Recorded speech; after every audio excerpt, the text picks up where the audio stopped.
Alright, hello ladies and gentlemen, welcome back to Maincast Winter Brawl. We're here finally ready to be in the playoffs. I'm Killer Pigeon, and joining me in the caster seat, we've replaced our previous analyst. We've brought in a guy he's a host, he's a play-by-play, he can do my job as well, he's an analyst. He's even a pretty formidable water fighter. It is, of course, the one and only Cap. How's it going, bud? It's good. It's good. I'm looking forward to watching some Dota before we head into the minor and majors, so that way I have a little bit more to talk about than just my own pub experience. That's true, because NA does live in its own bubble. I mean, you got to get some of that EU and CIS taste on your lips. Yeah, if I learned anything from North America, it's that cores really like to farm and hit jungle creeps. So it's not good lessons to be learned in NA for sure. So I always look forward to. I always try and keep an eye on the European scene and the Chinese scene when I can. Those are the two scenes that I always like to watch, and I'm already surprised by this draft, Caleb Pigeon, because that's a tree. Yep. I gave him tree. Yep, which still hasn't lost the entire tournament. So we just go to the next game, right? Like, we just stop here. I mean, maybe, I don't know. I was watching the Chinese tournament that's going on. I have no idea what it's called because it's in Chinese. But they did not place as high of a preference in Tree and Protector as I expected, as in it wasn't auto banned. I did see some picks from it, but it did win every game that I saw it picked. So I don't know. It seems to think that some people seem to think they have the answers, and who knows? Maybe J178 does have the answers. I was really impressed watching them at the summit. They seem like a really good team to me, just relatively inexperienced.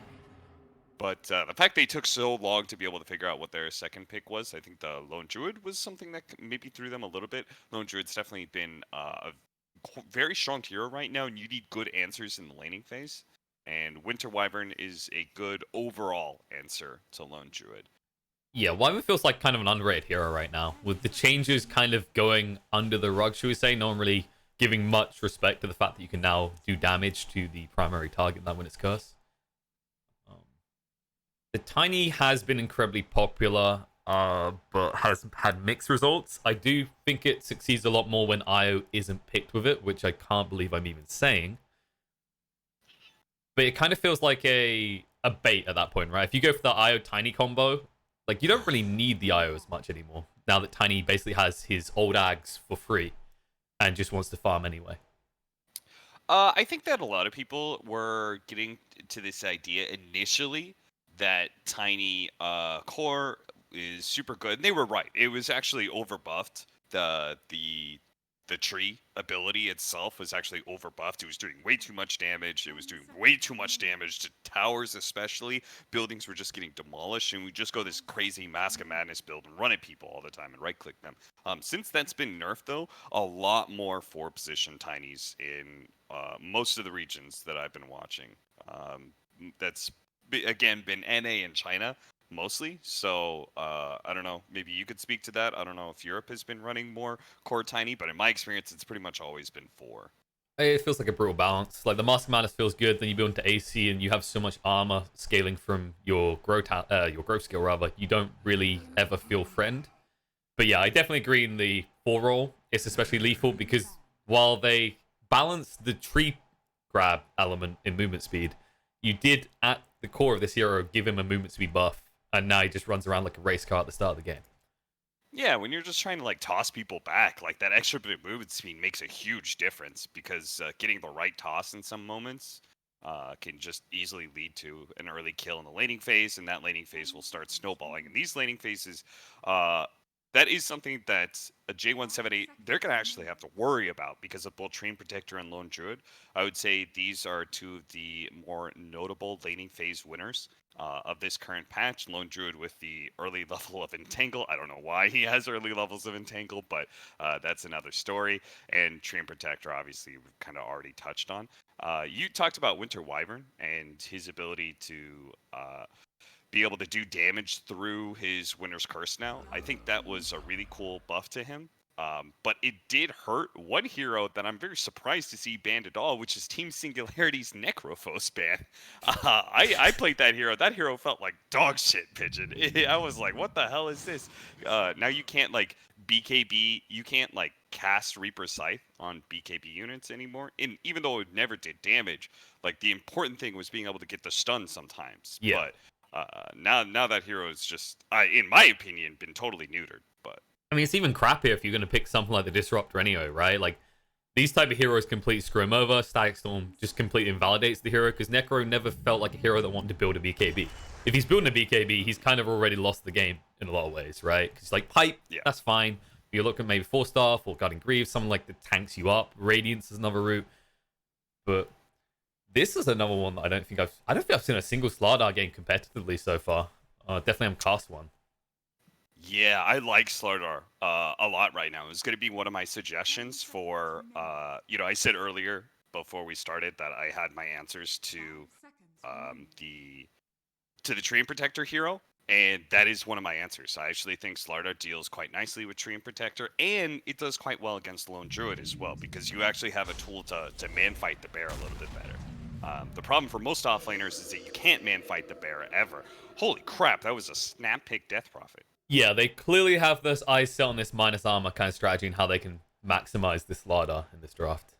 The Wyvern, of course, will probably go for some sort of right-click build. I've seen a lot of Wyverns even in support role. They kind of go for they usually go for the damage talent now, and they queue up an Orchid at the moment.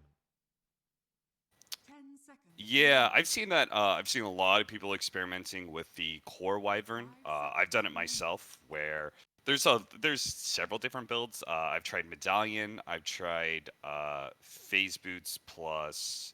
I've tried the Orchid Rush. There's one other item that people were trying really early on. Oh, Mask of Madness. They were trying that old Mask of Madness build that Ice was doing. And it feels all right, but I think in this case, this Winter Wyvern, who's just going to be focused mainly as a saving mechanism for Death Prophet, just get your Glimmer Capes at best and maybe a Blink Dagger for you if the game's going really well. But this guy's looking to just protect his Death Prophet because they have a sick combo with the minus armor, a nice frontliner, 2 save mechanisms, and now a Bloodseeker to ensure that team fights actually happen. That's what I was going to say. They need more catch. They already have a good amount, but I would say like this is a lineup you're just looking to snowball as quickly as possible, and just pick up a tempo controlling hero that can start more fights for you. Bloodseeker fits that role pretty nicely, I think. He mostly just has issues with like Treant Protector, and maybe the Sand King lane can go against you sometimes, but most of the time you win it because of Blood Rite spamming. Yeah, it is pure damage, and Sand King doesn't want to play outside the Sandstorm anyway, so he becomes basically predictable in his lane.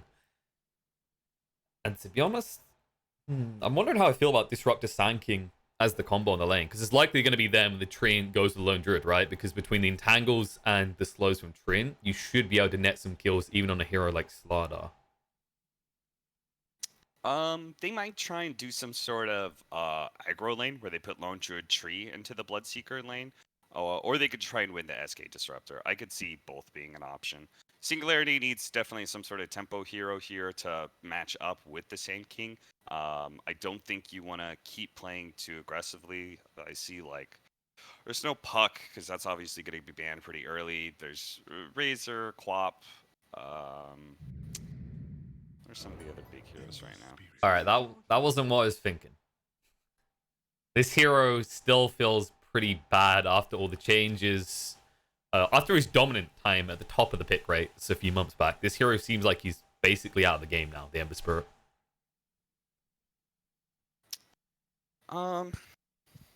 They have. I mean, it's a hero that can deal with the, like, you don't have to worry about the Bloodseeker Rupture.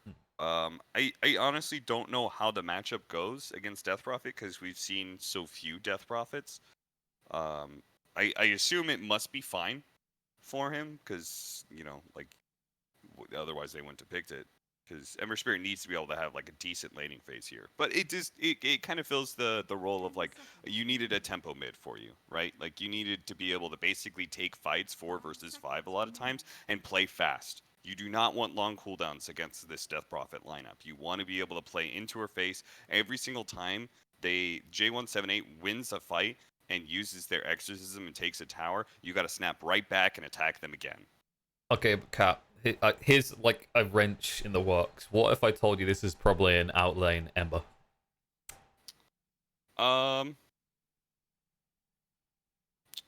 You hate it more? You love it more? Because I mean, Excalibur usually is the mid, right? So it's like, that's what I'm wondering right now. Yeah, my Dota's actually bugged out, so I don't see the like who picked. Okay, so Zitrax is on the Ember, Lone Druid's on the Excalibur Lone Druid, basically. You can still run LD mid, it just feels like it's better in the outer lanes right now, right? I think that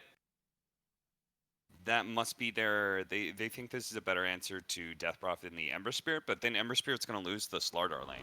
Yeah.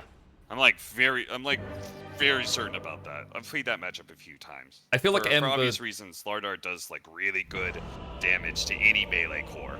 Exactly, and it's always that awkward issue with Ember. If you are in a lane where there's not magic damage, but there's overwhelm with physical, you have to somehow pivot that into an advantage. If you don't have more damage output in a fight, it doesn't matter that you could, never lose the Flame Guard. You lose the element that's so valuable early on, which is the absorption of magical damage. And it looks like it is going to be Zitrax on the outer lanes. This hero feels hard enough to make work when it comes to the mid right now, but when you stick it in the outer lanes, that kind of slow slog towards 6 seems to hurt him a lot more than it used to. Yeah, we'll see how the lanes actually fall out. They are going to at least start the Treant Protector bottom lane to see if they can get first blood. Maybe the Treant Protector can make that top lane okay, because it is against 2 melee heroes at the end of the day, and so Treant Protector should be happy with that. Even if he can't man fight the Slardar as much as he would like to, two melee heroes are still going to be heavily impeded by Nature's Grasp and stuff, so we'll just have to see. At the end of the day, the Ember Spirit really just needs to, as you said, just get his level 6. The important part is winning bottom lane for me for Singularity. If they can, because this is a lane that snowballs very heavily one way or the other. Sand King can actually win the lane against Bloodseeker if you have the right support to do it. I think Disruptor with his damage is very good, especially if you can start off with an early first blood. Looks like that might be the case. Palantimos trying to move away, but the new Thunder Strike with that slow might just be enough. However, nice slows coming out from Diorara. Spreads it around. Burrow Strike is available in 4, so this should still be a kill. There it is. Burrow Strike through. First blood drawn. Okay. It's not great, though. Like, yeah, you got first blood and everything, but you've already burned through a healing salve, and Disruptor was the one to get first blood. It would have felt a lot better if Sand King got it, but they may keep Treant Protector here just for a little bit. Looks like Zitrax actually body blocked, so the creep wave went into his tower, so he's going to try and get that fast level 2. Unfortunately, he got denied. That's terrible. Whenever you get denied a creep wave when you have the full wave, you're not going to get your level 2 off of the first wave, and then you don't get that like early advantage. He was supposed to be able to come in there and have level 2 against 2 level 1 heroes, and then the tree comes in and they feel really strong. But fortunately, no other creeps got denied. So yeah, luckily he did get the range creep. That's the big one. So they do split it up a little bit, and they'll stick the tree on top, you're saying. It feels like usually with a tree in your game, you want to force a try scenario, but when there's a Wyvern in this game, it just feels so suboptimal. And last hero, he will be pummeled to death here. Bignum was just out of the lane the whole time. Yeah, that Nature's Grass is a hell of a drug. The pickup of both Sleight of Fist and Searing Chains is a nice little way to secure that early kill over the Flame Guard pickup. Yeah, it feels like we're seeing less Flame Guard these days. Sleight of Fist, it did get heavily buffed a while ago, and just having that lockdown in the outer lanes feels like the game changer. Even when you have all these slows, right? When you're against heroes like Tiny and Slardar, they can be a bit elusive if you don't have some solid root lockdown or stuns. Especially the Tiny. With his 356 movement speed, which is totally reasonable. I love this hero in my games right now. Gets a win lace as well, usually. Yeah. I'll be keeping a close eye on mid lane. It seems like Pikachu is actually overplaying this lane a bit. I'm watching him get like way too much CS against the Lone Druid, who has 2 units to be able to attack with. But I don't think that Death Prophet's Spirit Siphon is going to be able to actually keep bears killed. Okay. Whipped out on that kill bottom. Yep. Bot jumped up a little bit. Turns out the Sand King is struggling a little bit. I think you need 3 before you can actually really deal with the Bloodseeker. But by that point, he's probably got, what, 2 points in blood, right? And as we said, that's a lot of pure damage thrown out onto a Sand King. Yeah, if you're actually winning like the vision control, then you can sometimes just stay in your Sandstorm and kind of own the creep wave and just tank the damage and pop a tango. But that's if you don't fall too far behind. Winter Wyvern's already doing so much damage to him. There it is. They might just get him over the threshold at this rate. They've got a point first. Hester will go down. It looks like Ein might join him as well. Not sure what jump for 2 is. I'm pretty sure Ein is 1. It looks like it will just be 1 kill this time. As they give up on that chase, he did lose the first buff. And he does need some more regen. Did you see how close he was to getting out of the sentry range? But then I guess there was the other one. Never mind. Yeah, I mean, they got pretty low though, right? Like at that point, you're like, okay, I'm firsted, I'm just dead. Wyvern decides that it's easy to play the lane with full health, I guess. I will take the walk of shame, however. You know, that's fair enough, because now the Sand King has to come back to lane solo, while the Wyvern's going to instantly TP back, so that is just another 30 seconds that Sand King won't really be able to play. Great Dota. Looks like double creep wave is pushing into him, though, so hopefully that will help him get to level 3, which he desperately needs. It feels critical that he gets off to a good start, though, because I could see a Veil being amazing for the side of Singularity in this game. And that's kind of the beautiful thing about Park, Sand King, these heroes right now that can justify building it, enable a lot more of their lineup. Even when you've got like these different heroes that are relying on spell damage that isn't magical because of the change to the Veil. Oh, Excalibur. Oh, nice. He loses they the actually bear. killed the bear, and it kills the healing salve. That was very nicely played. I think it's a little bit of vengeance by taking out the Korra, but definitely a bigger victory for Pikachu there. On top of that, like, he's keeping Pikachu so low that Palantimos is obviously being the big beneficiary of all that. And how many centuries do they need at this bottom lane? Holy crap. It feels a little really bit ensuring overkill. that the Sand King has no game. Yeah, because I've seen some people just switch over. Okay, DP. Hung your head out a little bit too far and got lobbed off. I was just going to say, though, I've seen a lot of players kind of experiment with just bringing dust out now that you have your own dedicated Korra. You can even see that Wyvern has some on it. So it's like, it just allows you to kill a Sand King that ever tries to stand his ground in the Sandstorm. Well, Singularity at least has the positioning to be able to get 3. And it looks like with Nature's Grasp, no. Last hero. He's fast enough with the sprint, and double bracers makes him so tanky. Has he got the boots coming yet? Maybe. He doesn't even feel that over pressure to grab them straight away, which is surprising when you're up against the Treant, especially.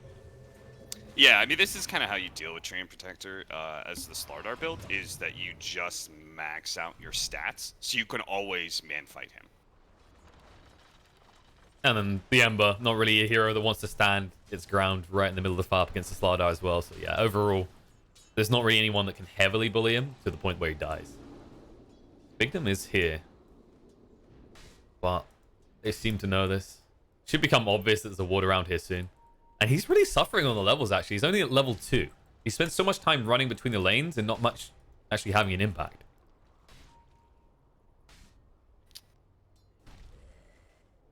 I guess there's an argument that Treant is matching at 3, but it just feels it's easier for Treant to do something lower level than a Tiny in this type of game. Like, Toss is great, but let's see what you can do now. I would like to toss across. Stun set up on the Zitrax.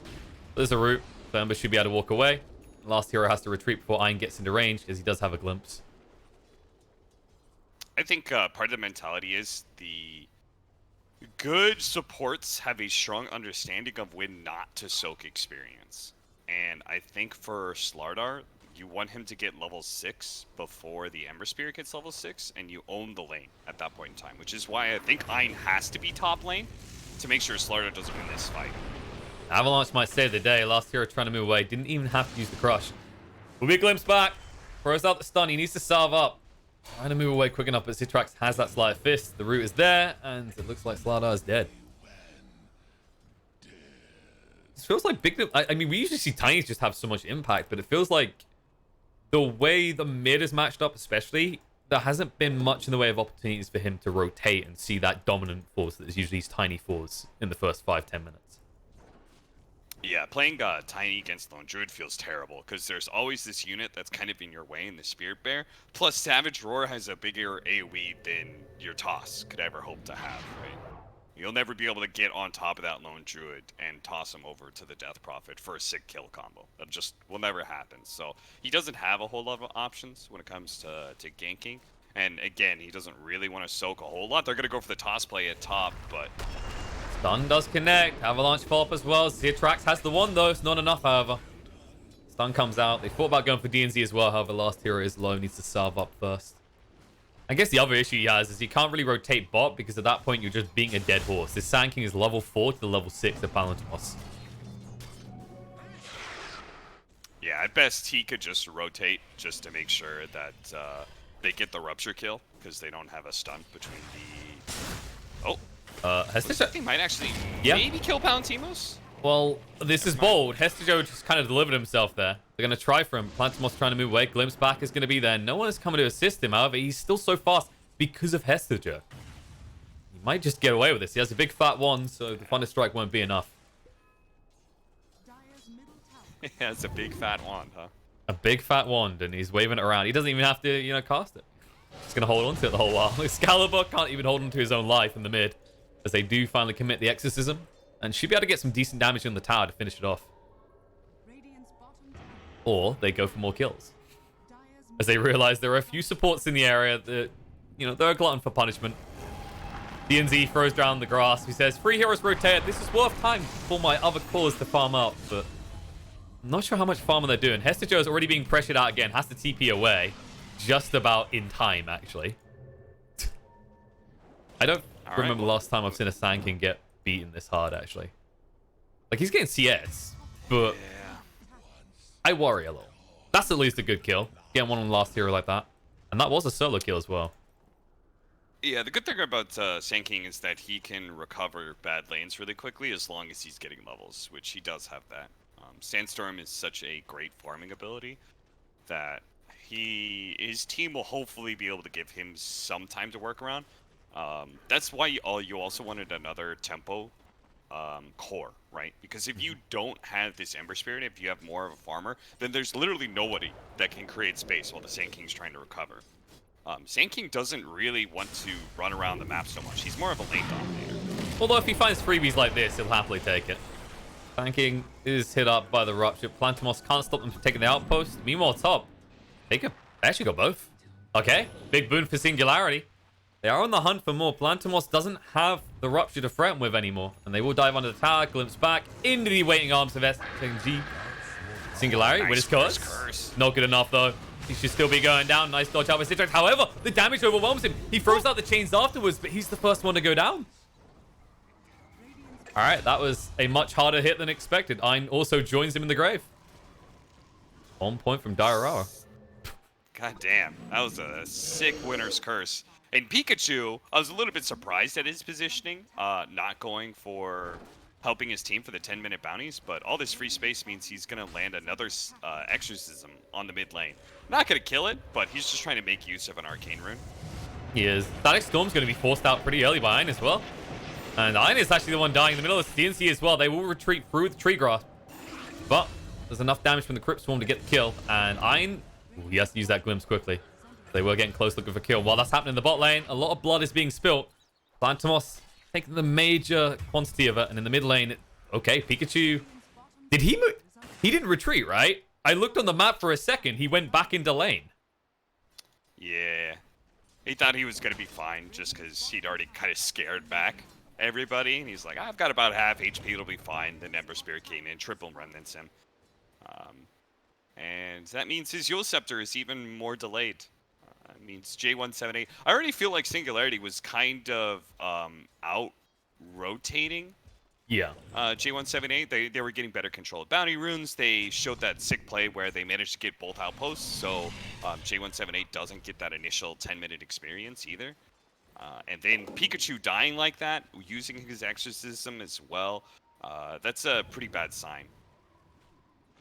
It's a little bit worrying. It feels like they haven't leveraged any advantage they got, right? The Bloodseeker, He just kind of chills on his lane still. The Slardar did have a good start, heading towards that Blink Dagger, but because, you know, you stop for these stat items that you were talking about, it does slow down that timing, so your Slardar isn't able to make rotations as early as maybe other offlaners would.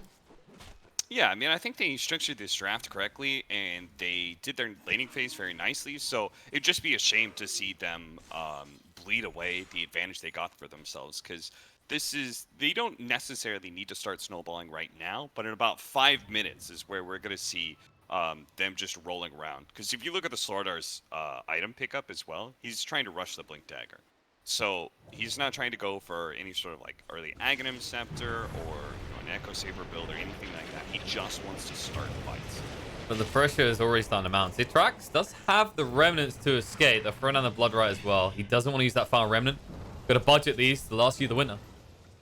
Keep running away. Rupture is going to end, so he will make his escape. But here's the bigger concern. Ein has picked up a Veil. However, they are going to jump on him first. Nice stun coming out. They need to get rid of him before he can be a bigger threat. Because he doesn't have the Static Storm, they don't care anymore. Things are coming out for DNZ as well. However, he's too fast in the tree line. Or is he? Just hugging that one tree like, please. Please. Just let me be. That's pretty sick that the Disruptor is able to get the Veil for your team. When you have Ember Spirit and Sand King, who both, like, can go for Veil, but don't really want to sometimes. And especially Sand King if he doesn't have, like, a great start. It's that type of item, if you can rush it, you can actually aggress hard. And Sand King is aggressing on the Slardar here. I'm not sure why Hester Joe did not go for the Epicenter play. Just play it safe. Just blow up the hero, man. They're going to get it eventually. But isn't it more demoralizing to just root him like that and stare? I guess so. You've killed Slardar's spirit. Exactly. It's the difference between dying on a deathbed and taking weeks to do so and just dying on a battlefield. This is what I think Dota is all about right now. It's the laning phase, and then it's like the 15 to 20 minute period. That second outpost is, I think, so critical, because most of the time the 10-minute outposts just end up getting traded back and forth. It's a 20-minute outpost where people finally have superior team fight one way or another. Static Storm in the mid lane. DP the target. Has got the Yules, has to use it straight away. The Winner's Curse is going to come out, and Hester's going to get low in his own epicenter. Zitrax is low as well. The stance comes out. Nice turnaround play from Pikachu. And look at that, a discount bear on the side. They're trying to reach it. The toss forward would be enough, but they will also get an extra 300 gold on Pikachu. Dude, Happy's literally carrying the shit out of this game. He really is. That's the second time the Winner's Curse has just completely decimated their opponents. Oh my god, alright, well they're gonna try for a fast Roshan, which they should be able to do quite easily, since they have Crows of Haze plus action system. So you've also got the Mango on the side there, so exploitable Singularity, mangoes. Yeah, they do, but they know there's no Static Storm. So there's no way to stop this, and instead, if you're not careful, Dyrara might ruin another team fight for you, Singularity. They'll root him up, stunning onto him. It's a little bit of a bait, however. Yes, he still doesn't have a point in the Cold Embrace. I'm surprised he hasn't gone for 1 point yet, but Pikachu, he's making the most out of this. He's going to find a kill in the Citrax.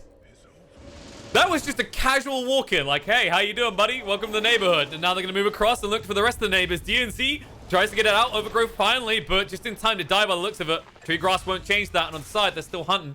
But Hester Joe able to move away just in the nick of time. So, at face value, I think that fight looks really dumb for Singularity, right? There was still Exorcism out. They had already won the Roshan, so they had an Aegis as well. But that part of the map is notoriously hard to fight around. As Radiant trying to invade that dire jungle and running into that funnel area is so bad. That's why it was so good that the rest of the team actually went up and around, and they played around their mango tree vision that they have planted there on the side, which GNC just took care of. So that was really smart by J178 and their rotations like that.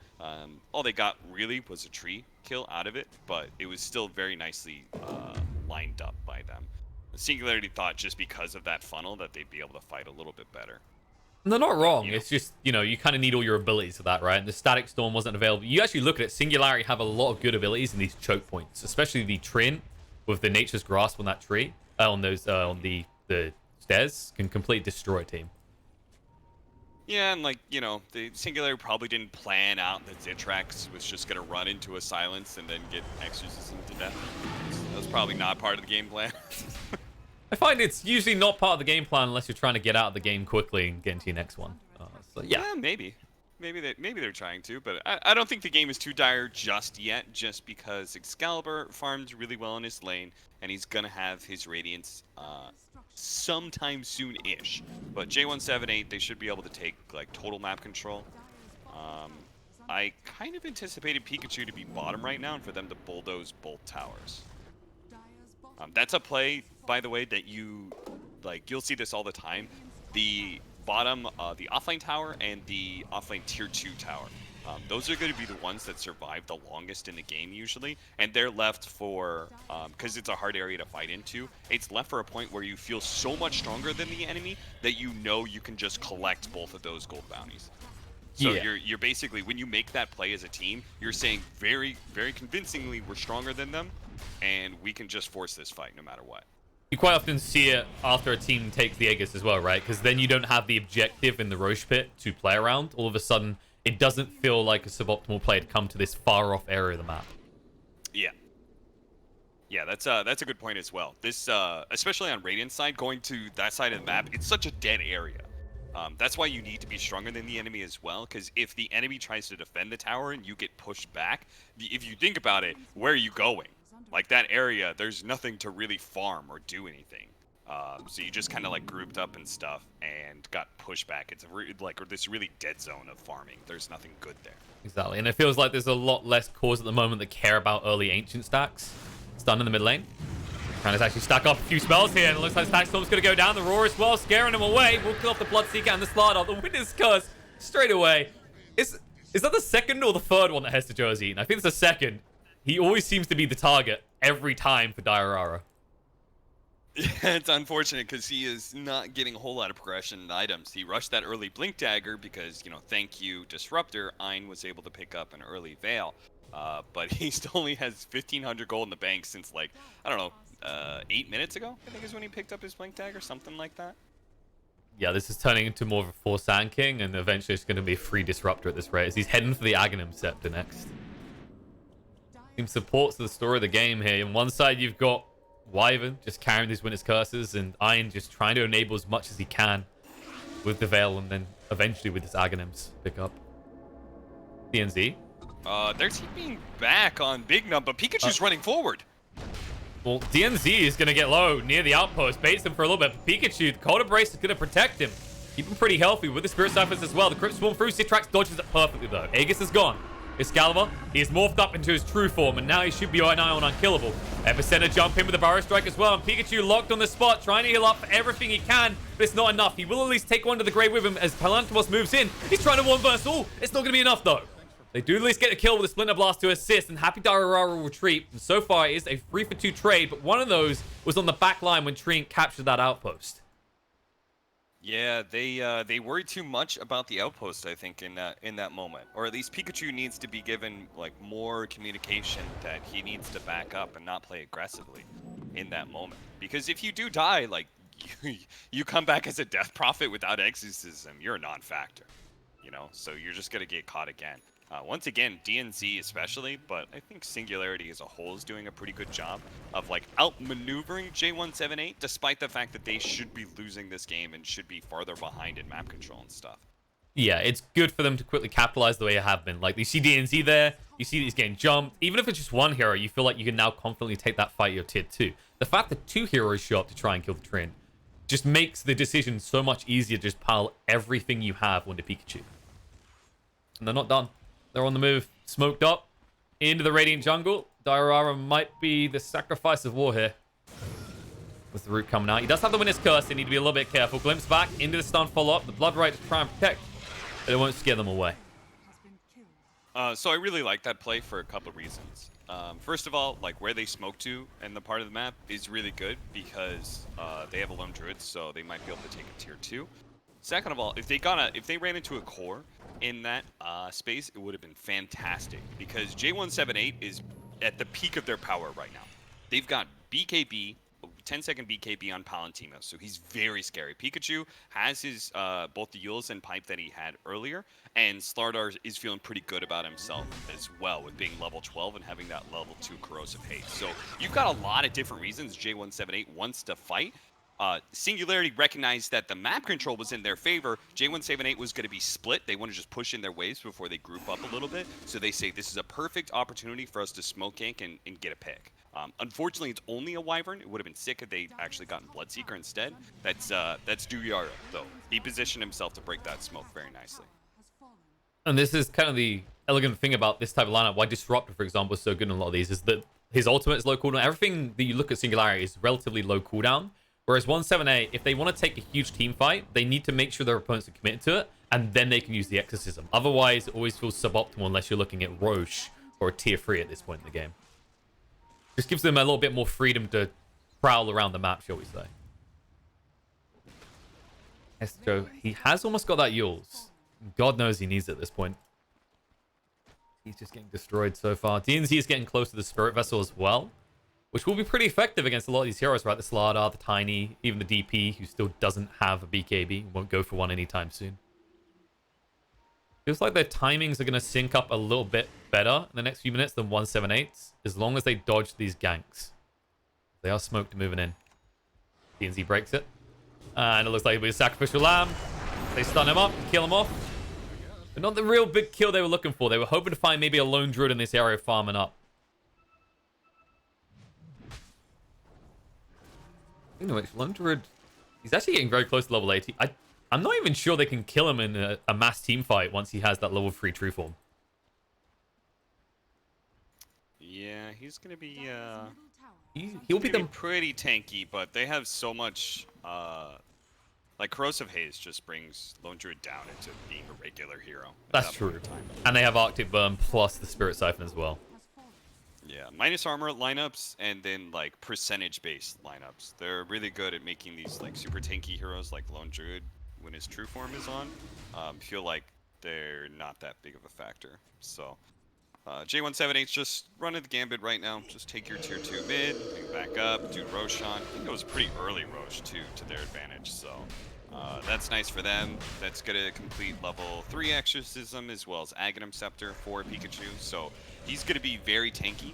I'm not sure about his choice of Aghanim Scepter over BKB. I kind of understand that like he's gonna get Blink stunned and then, you know, chained into the Disruptor Ags, which Ein is actually not that far away from. He just needs another 1,500 gold with bounties coming in soon. So the raw stats and such for Pikachu is going to be nice. I think he's relying heavily on the Wyvern, right? It's like Diorara will save me with Cold Embrace. It's like, well, in theory, yes, but still only a level 1 Cold Embrace. This isn't a Wyvern that has a Glimmer Cape yet. So you will feel the pain of this Veil plus all magic damage that Singularity has. Yeah, a lot of Singularity's plays is going to have to be off of this Ags Disruptor. Because they're going to need to Blink Burrow, Triple Remnant, and Static Storm. And that should be enough magic damage to burst through Death Prophet even with Cold Embrace. But if they don't have the Aghanim Scepter, and if the damage is just a little too slow, then he's going to pop cheese, and then that fight's over, and you probably have lost at least a lane of barracks. So Singularities, that's kind of the edge of the knife that they're on right now, is that one last team fight is pretty much the game. Yeah, it feels critical for them to try and take a fight on 178 side of the map. That way, if you do force the Exorcism out, say around their tier 1 or tier 2 tower, they don't have much of a window to capitalize on it by taking your buildings. Yeah, that's where I like DNC. I would like him to push in the bottom lane and start cutting creep waves when possible, because I think they need to find a way to split J178 up a little bit more. They're not like, you see all the lanes are actually pushing in now. There's only that top lane from the Lone Druid, which is the lane that's easiest to ignore for J178, because they have an offlane tower, tier 1 tower, that's still up. They know that that outpost is not in danger of being taken. So they can stay grouped up around this area and just play in the enemy's triangle. And this is the perfect area to fight all the time. Just play in the enemy triangle and then cut off lane and cut mid. And just back and forth. You control 2 lanes, you control their jungle. So Singularity isn't getting a whole lot of farm. And it's just this war of attrition where eventually a hero's going to be out of position. And you're going to take that. And that's why Singularity, they know they have to break this hold that is on them right now. They're being choked out. And so they're trying to go for the smoke wraparound play. But as long as J178 doesn't stray too far away from this triangle, they should be fine. No, and they can't quite see the Wyvern yet. That's the big problem, so they can't try and enter on the DP. Wyvern would be a perfect pick off to start, but they're already starting to split. The pings are coming out. They know last hero moving in. They'll see Iron. He'll turn around for the glimpse, but the bash comes out. Should lock him down long enough. And with the blood right coming in, Iron will fall. Perfect pick off for the side of 178. All of a sudden, you're disrupted. Is that pick off enough for J178 to brave high ground? You assume he doesn't have buyback because he's buying these components in front of you, right? So, in theory, you could chip away a little here. Yeah, I mean you've got Aegis and Cheese. It's unfortunate that Palantimos felt like he needed to deal with top lane, because soon they're gonna feel the need to pick up bounties, right? And then all of a sudden you run out of your Aegis. Yeah, and it's kind of weird that if this is their choice, they're not pivoting towards bot lane to get both outpost controls. Because then you can at least justify it like, oh, we're XP starving them out, even though we're not taking their base. Zitrax, he's pretty deep. He does have the Yules to dispel silence if it comes out. Bignum guesses wrong with the Avalanche as well. However, last hero does have that blink, but they decide to give up on the chase. It's funny, that's what Zitrax is doing quite nicely. What I would like to see DNC and Hester Joe both be doing as well. They just have to aggressively push in waves and try and anticipate the ganks that are coming their way. This is perfect by Zitrax. He's buying so much time. Now we're closing in on that bounty rune timer, which again is where J178 is going to be like, we can't push. We need to be able to get bounties, make sure we have outpost control, etc. Right now, it just feels like 178, as a result, is splitting up a little bit too much and just kind of mirroring what Singularity does. But this feels like this does benefit Singularity a bit if you're like not actually actively looking for these fights. Yeah, at the same time, though, it is just like one mistake. If you get caught as Zitrax or Hester Joe, then you're just going to lose. Potentially Elena Barracks, or be forced into a buyback, which either option is good enough for J178. So it is the right thing that Singularity is doing right now, and yes, it's frustrating if you're in J178s, but you just have to be patient. You just have to say, okay, we're just going to keep cleaning up these lanes. Once you forfeited sort of that Aegis timer, you say, okay, we just keep playing this, and eventually we're going to get a pick. Dyrara, in trouble. Throws out the Winner's Curse just before he dies. Won't hurt Hester Joe this time around, though. Just keeping up the pattern of always hitting him. Now the reinforcements coming in. The bear just getting away after the double stun. Tries to do enough. The overgrowth comes out. The static storm as well. It looks like Sladar's already going to go down. Pikachu, he wants to eat up that cheese, but stun out. He is already dead. The BKB from Plantimos will allow him to chase in, but Lone Druid stands his ground with the Truthful. Even tries for the TP. I don't think you need it because your boys have got your back. Oh my god, what a game throw. Holy shit. Dude, that was so bad. A couple things. First of all, our Slardar got pinged by damage. He didn't notice, so he didn't get the blink stun. Second of all, I think the nature of that fight is very hard. First, you're fighting into high ground. You've already lost your your best team fighting support in the Winter Wyvern. And also, you just lost a Winter Wyvern. It's like not that big of a deal. You could have just as easily just been backed up. Singularity's not going to take a 5 versus 4 underneath your mid tier 1 tower. Oh no, they're going to hemorrhage. To take that fight has just maybe lost them the game. I don't know. It's really bad. Nope, another hero goes down. It just like this are just going to keep happening, right? Like, yeah. Singularity's going to play this game very fast now. They're going to start taking more and more map control, so J178 is going to feel more compelled to split up than they already were. Because they're going to need to do lane maintenance all the time. You're going to see Hester Joe. He's not worried about mid. He's going to push out bottom lane real quickly. Make sure that momentum is nipped in the bud as quick as possible. That's the worrying part as well. Because you use the Winner's Curse to start that and you still commit to a fight afterwards, that pick that just happened on Tiny is a ripple effect. They know that there's no sort of reset on 178 at that stage. It feels like we often see, right? Wyverns are very definitive in their matches. If they don't get picked off in fights, they can easily turn and give a victory to their team. But if they are the entrance kill, there's no way in hell you should be fighting around that. It's a little bit worrying. Now, Singularity, they have got them go by the gonads. And you can already see that Caliber, he has queued up the BKB next, so he will not be a viable target at all anymore. The rest of these heroes are getting pretty tanky. You know, Iron with the Axe complete at 2k HP. If he finds the Witless Shackle in the next set of items, I'm pretty sure 178 are just going to break their keyboards. Oh yeah, 40-minute item timings are really important, especially for heroes. I think it's better for Singularity because they have Lone Druid. Naturally, Lone Druid's like just the best neutral item hero in the game in many ways because he has all the available slots all the time. His supports will always hate him though because there's never any hand-me-downs. Yeah, but you know, like sometimes the hand-me-downs just aren't useful. You know, Yeah. it's like say the Gropo, for example. Like normally you'd be giving that away to a support, but what support's like? Yes, now I can make sure I'll right-click people in team fights. And definitely die. They're not about that life. They're about, you know, casting their spells and backing up, and casting their spells and backing up. Like they just play an in and out game all the time. They don't want to be there in vision of scary cores that might hunt you down and kill you. So the best part is when they give you the net and you're like, really? You think I'm just going to go ahead and cast this and stand still for 2 seconds? I don't think you've read how this hero works. BKB, Aghanim Scepter, Shiva's, plus they have the Quickening Charm on the Ember Spirit as well. All these are really good timings. So Singularity, I think it's a good idea for them to keep taking fights into J178 when they can. They tried earlier by controlling the triangle and holding there. But I think they should go for a smoke gank again. They've got a really nice timing window here. They just gotta big them.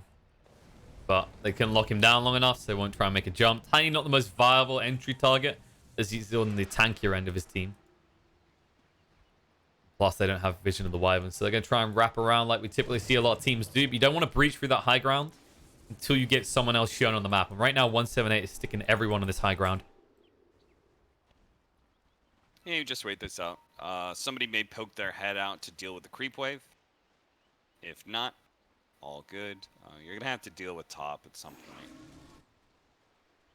point. But similarly, if you can keep the Spirit Bear pushing out bottom, if that is at all possible, or I guess our Ember Spirit doesn't have bots, so that's not an option. But if you can keep the pressure out bottom lane, it'll give you much better control of Roshan. And you don't even necessarily have to do it if you're Singularity. As long as you draw out the game, that's better for you. Yeah, they definitely have superior team fight, and it becomes harder and harder for this Wyvern to be a defining factor when the gold starts to slow down like this in the late game. You see him bottom of the net worth, starting to fall behind everyone here. But they'll go for the smoke play. Now, are they going to make the fatal error of running straight up towards the stairs? It looks like they're going to wrap around. Remember the success they had last time. DNZ. This is kind of obvious, DNZ. Leaving through GG trees does reveal you a little bit. It's perfect for breaking smokes, though. Like, DNZ wants to make himself a target, you know? Stun. Slaughter low. Static Storm's going to be thrown down as well. And Tiny plus Slaughter jump in, they're already dead. Exorcism comes out. Buyback as well from Tiny. Zanking trying to retreat. Will get out of range of Pikachu straight away. Kinetic Field to try and zone him away. He runs through the tree grass, which slows him even further. The bear is joining with the fear as well. It looks like they might be able to bring him down. There's going to be a winner's curse to try and save the day with the cold embrace, though. That's not enough. DP is still going to be brought down with the epicenter.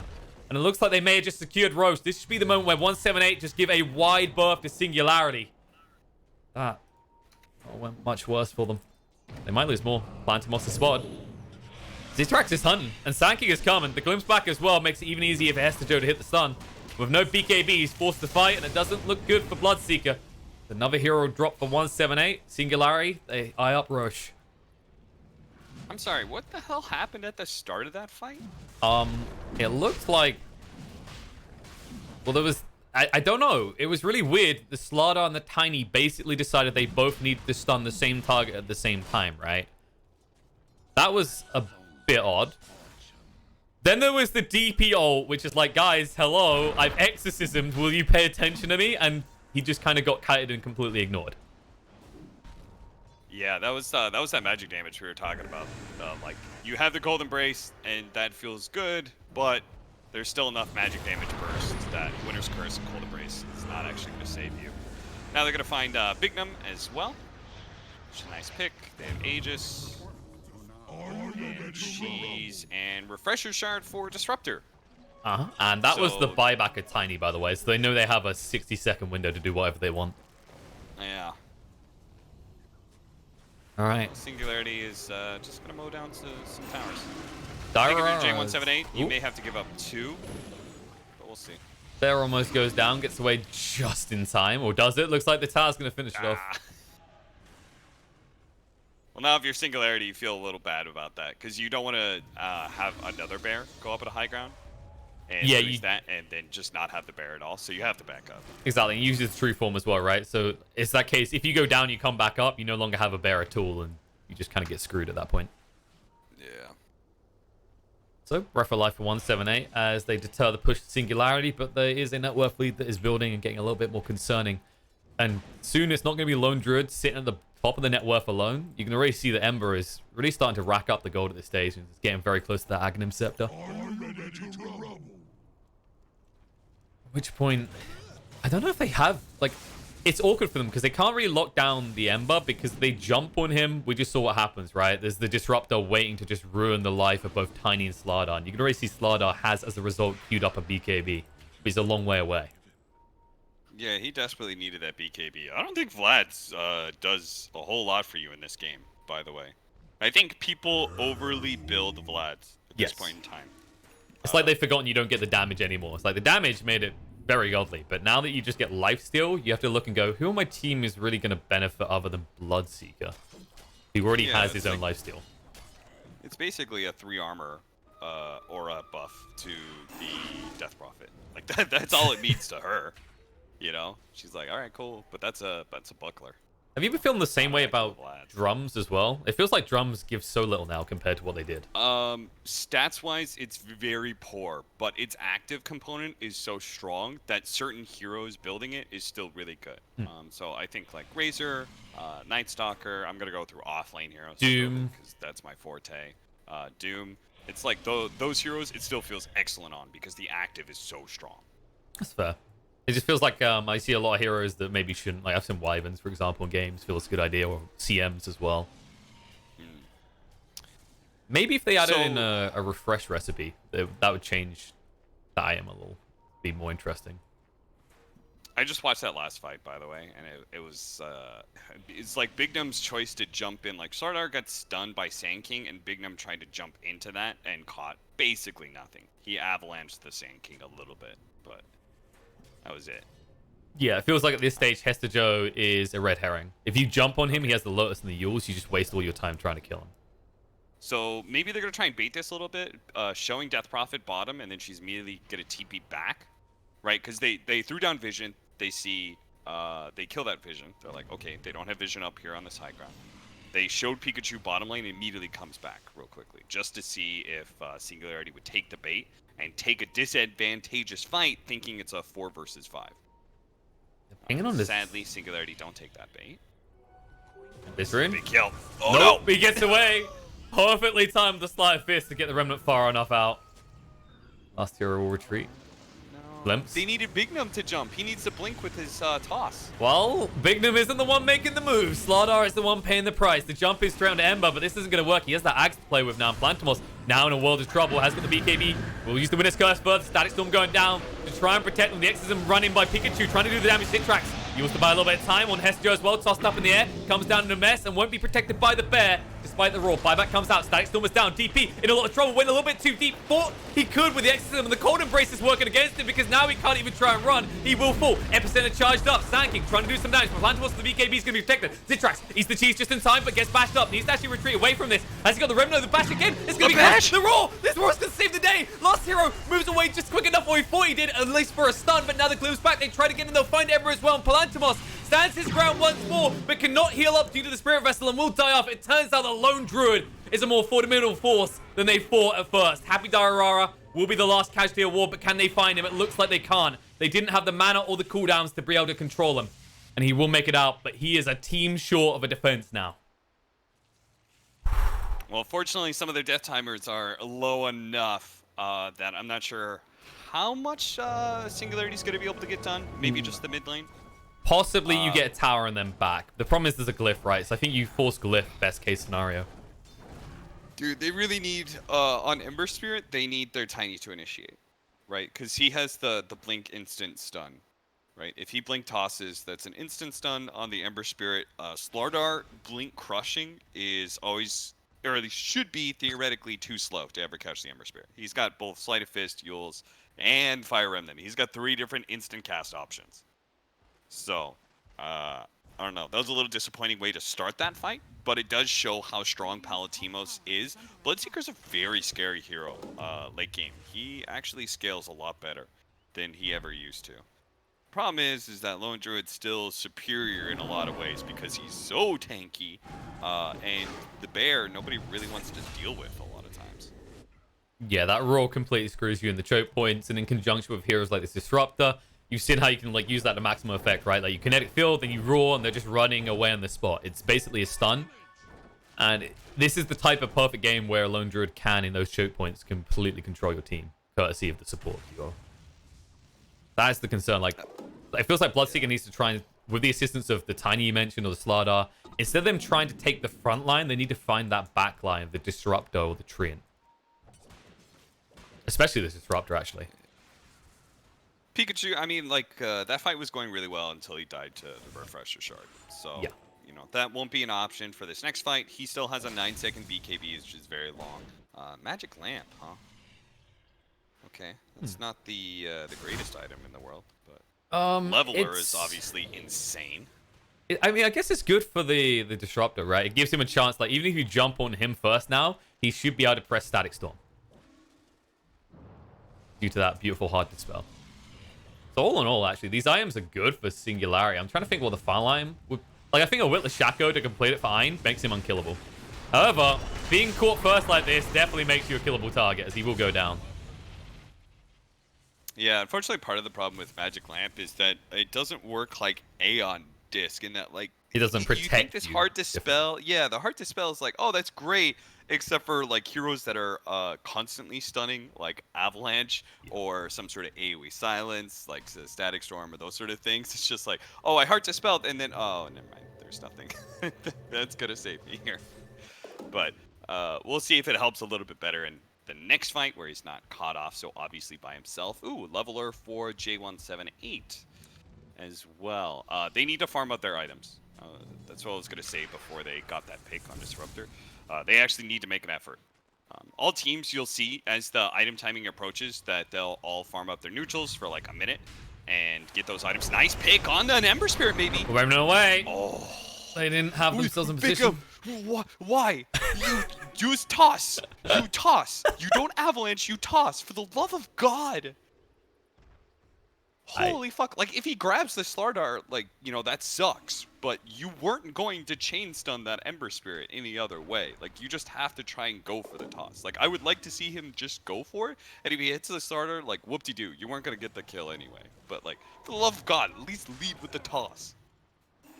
Okay, don't worry. He has an excuse for when he can't toss anymore because he's picked up a flicker. So when he blinks out of range by accident, he can blame it on that from now on.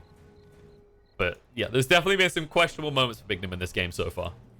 And definitely feels like 178 is suffering a little bit. Singularity may be getting away with a little bit more than they should, especially Zitrax, who has been buzzing around this map non-stop, playing in the most threatening lanes possible. I've always felt Flicker is a disappointing item. Yes, by the way. Thank you. I was literally about to ask that. I was like, how do you... Because I feel like they tried to buff up movement speed, but then they added a mana cost and it made it even worse. Yeah, I mean... I don't know. I'm not sure. Like, the mana cost really only comes into play if you're against, like, some PL Diffusal or, like, one of those lineups that just always mana burns you. Or you're like a low mana pool hero. I just feel like the unreliability of where you're going to Flicker to just makes the item... Like, you're going to pop Flicker, sure, but then what if you go deeper into the enemy? Like, exactly. It's not actually going to do anything. It's like a full RNG moment. Like, oh, I'm definitely dead in this fight, but maybe Flicker, maybe it'll get me somewhere favorable.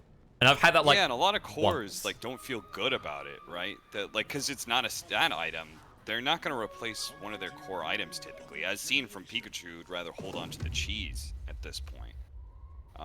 Like, maybe... And, you know, arguably, Death Prophet's probably one of the best cores to have it, right? That's like what I was thinking. That just needs to have some sort of, like, any kind of save to have greater impact in a fight. So it's like, I think DP, Leshrac is another hero that comes to mind that might like that item. Because, you know, you're just pure anarchy running around a fight anyway.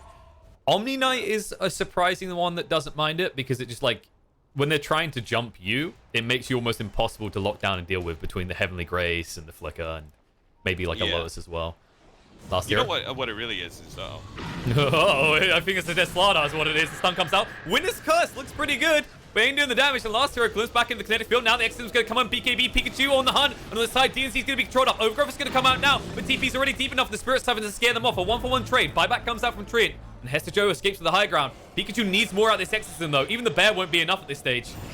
And the root will ensure that he won't even get that as they back away on the side of Singularity. All of a sudden, 178 are in a situation where they can't fight. And they're about to give over an Aegis Cheese Refresher and an Aghanim's Blessing. Oh, boy. Wonder who you give the axe to in this game. Sand King, maybe, for more reach? 3 of them already have it, so I guess maybe Sand King. I think Treant Protector might be better.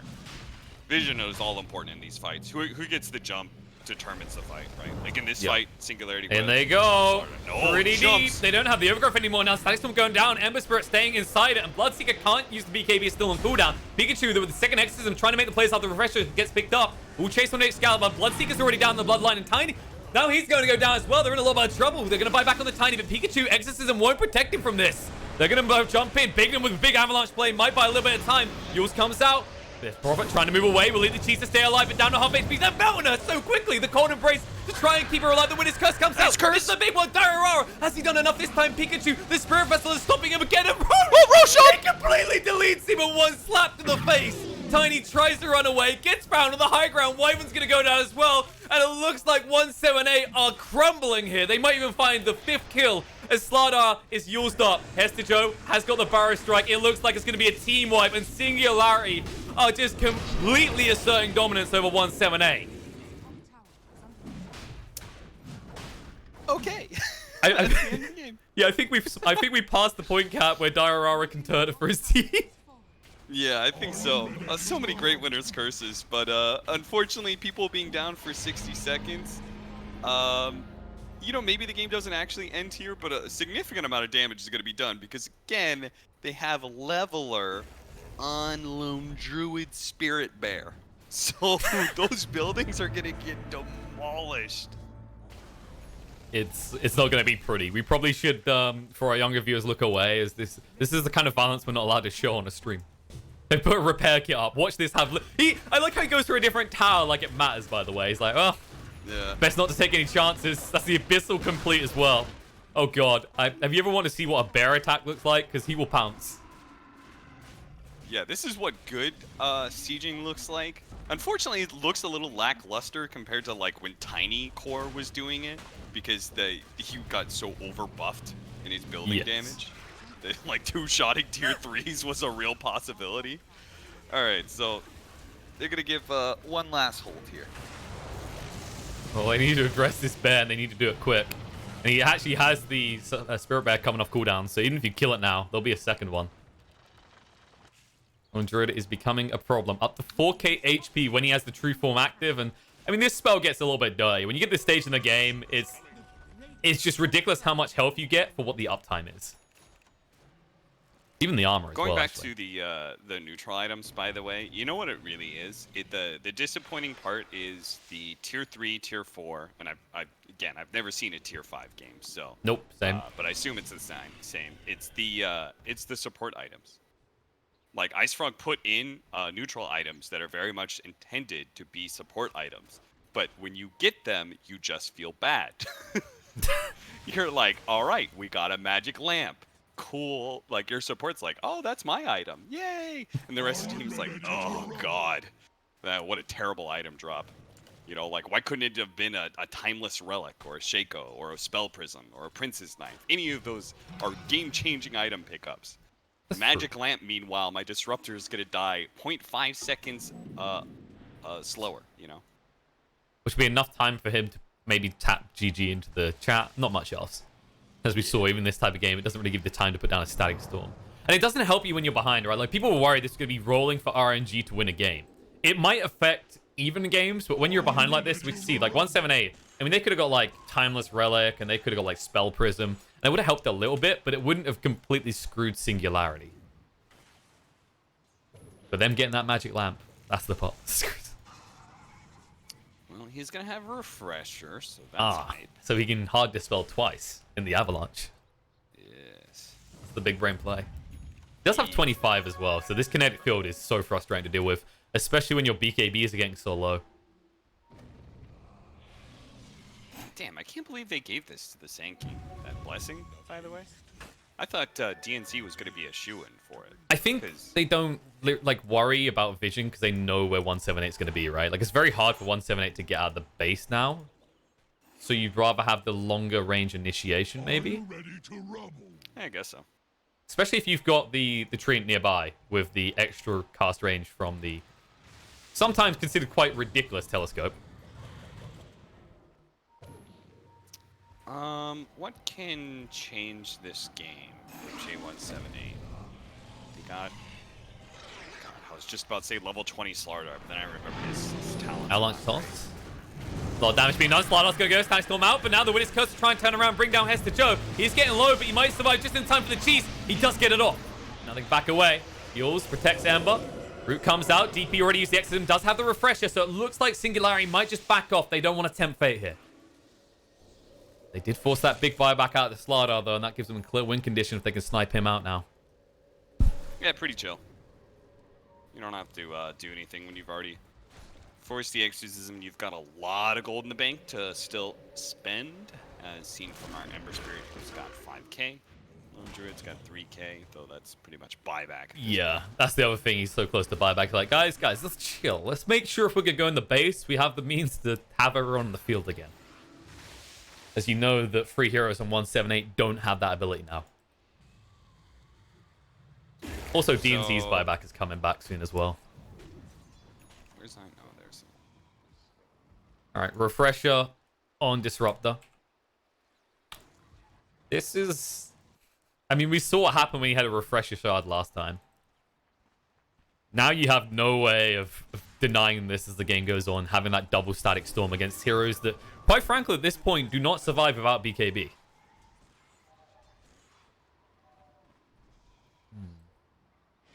You're still trying to figure out what item can get them back in, aren't you? Well, I think 30 talents are like a very real way to come back into this game. It's just they're all so far away from you. Excalibur's bear. He's dying pretty fast here. They jump him with the stun. They want to get it, but the Raw scares him away. Now Hester Joe jumps in with the stun in return. Fresh has been used. Plantimos with the VKB going forward, and now there's the refresh into the exorcism coming out. They waited a little bit. They weren't sure. Now they might find a kill for it, Trian. Jump in with the Abyssal, though. Excalibur's bear trying to do some work. Overgrove's going to come out. DNC should save the rest of his team, but do they even want to leave? Epicenter, jump in, trying for it. Trian's going to go down. Winner's going to come out into the bear right now. With the Raw to scare away DP in the Static Storm. The Cold Embrace is healing her way too much, though. And it looks like they can't bring it down, but they can jump in right now. This Static Storm is lasting a lifetime with the kinetic field. But this stun through is good. DP still controlled up. Spirit's having to keep her up and healthy. She's turning on him. Ember, he needs to get out of here quick. Doesn't have a remnant for 2 seconds. Zero Chain dodge out, looking to move away. Yule's going to be used on them right now. Do they have the stun, though? Silence, missed time, allows him to move away just in the nick of time. Hester Joe runs his face straight at the problem and says, run, leave, live, Zitrax. And it looks like they finally get out of the base. They make a play, but now they have no exorcism for 100 seconds. So what can you really do? Pikachu will try and maintain that haste behind someone, but won't be lucky.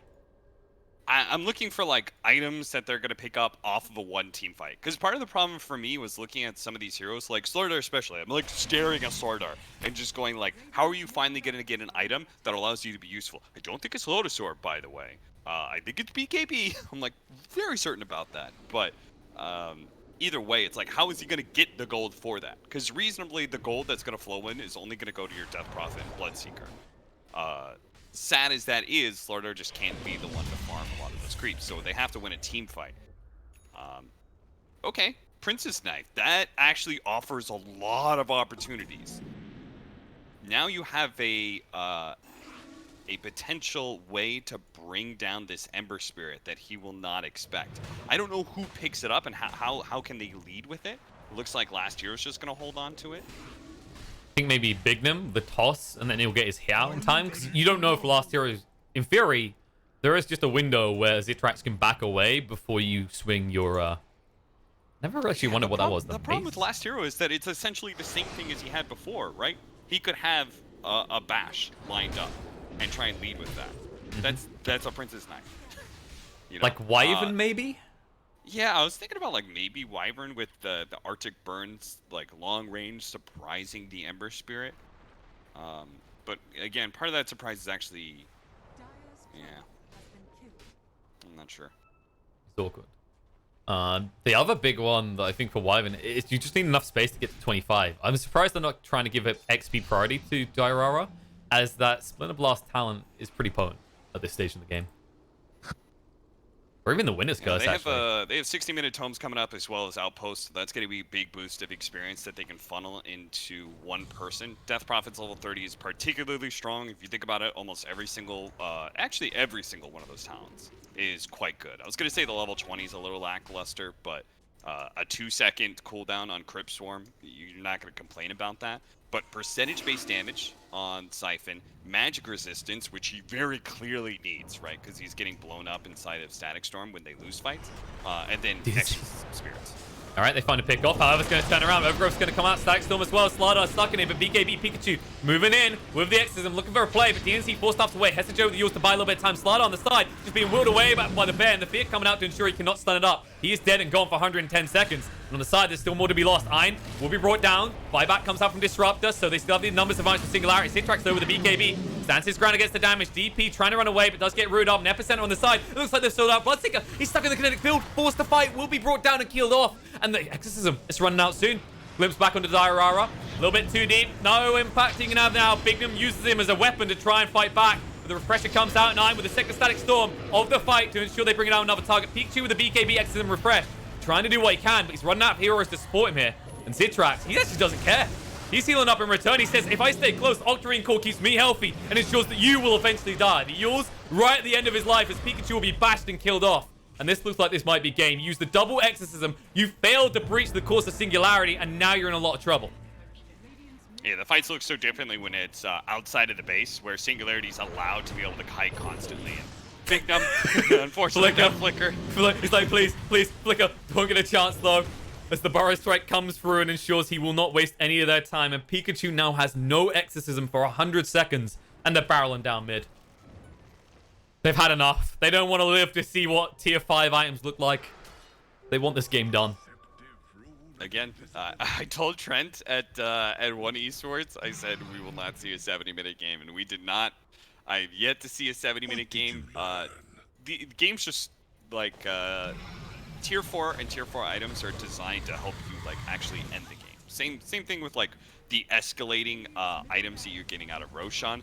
It's all designed for like, hey, if you have an advantage, go in the goddamn game. Like I'm giving you free Aghanim Scepters and refreshers. Like, what more do you want to finally end it? So this, especially again with this bear chopping down towers, I don't know how they hold. They don't. They just walk to the base, slowly die. Ember buys a bit of time to BKB. Abyss will jump in, trying to enough here, but the refresher comes out just in case. The Epicenter proof and the Static Storm, everything on top of this Bloodseeker, and he's gone. The route there, Pikachu can't even run away. Wyvern with a buyback, maybe a big Winner's Curse play could be good enough, but they don't think so.